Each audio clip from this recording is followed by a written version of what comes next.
दिल्ली का ये सबसे बड़ा गैंगस्टर नीरज बवाना फिलहाल तिहाड़ जेल की सलाखों के पीछे है। दिल्ली पुलिस की स्पेशल सेल ने उसे 2015 में एक मुठभेड़ के बाद गिरफ्तार किया था।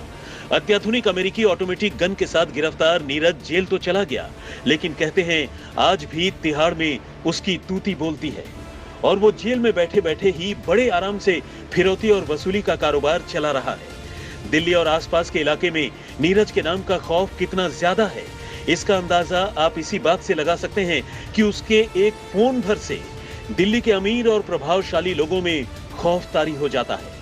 अपनी गिरफ्तारी से पहले नीरज दिल्ली और आसपास के इलाकों में 100 से ज्यादा मामलों में वांटेड था और इनमें लूटपाट, डकैती, फिरौती, रंगदारी और कत्ल जैसे संगीन मामले शामिल हैं। सालों से उसे तलाश कर थक चुकी पुलिस ने उस पर काफी पहले ही मकोका लगा दिया था। अब आइए बात नीरज सहरावत के नीरज बवाना बनने की। नीरज ने साल 2004 में तब पहला कत्ल किया जब वो नाबालिग था। इसके बाद नीरज ने कुख्यात अमित भूरा को न सिर्फ भरी अदालत में जबरदस्त फायरिंग कर भगा लिया, बल्कि पुलिस की AK-47 राइफल भी लूट कर ले गया। दिल्ली के एक पूर्व विधायक और कांग्रेस नेता रामवीर शौकीन पर नीरज को संरक्षण देने का आरोप है और इन दिनों खुद शौकीन भी जेल में बंद है। नीरज पर कई मामले तो पहले से ही दर्ज थे, लेकिन 2013 में जमानत पर जेल से बाहर आने के बाद वो फरार हो गया।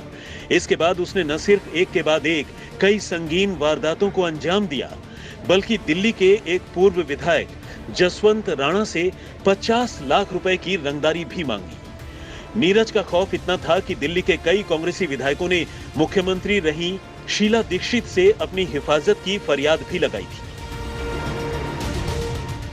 फिलहाल नीरज बवाना तिहाड़ में बंद है, लेकिन अब भी जुर्म की दुनिया में उसका सिक्का चलता है। बाहरी दिल्ली के बवाना के रहने वाले नीरज ने जब पहला कत्ल किया तब उसकी उम्र 17 साल थी। देखते ही देखते नीरज ने दिल्ली NCR में अपराधियों का सबसे बड़ा गैंग बना लिया।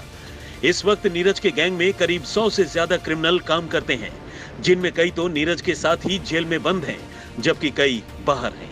2015 में नीरज को पकड़ने के लिए दिल्ली पुलिस ने पूरे 1.5 साल तक उसके खिलाफ अभियान चलाया।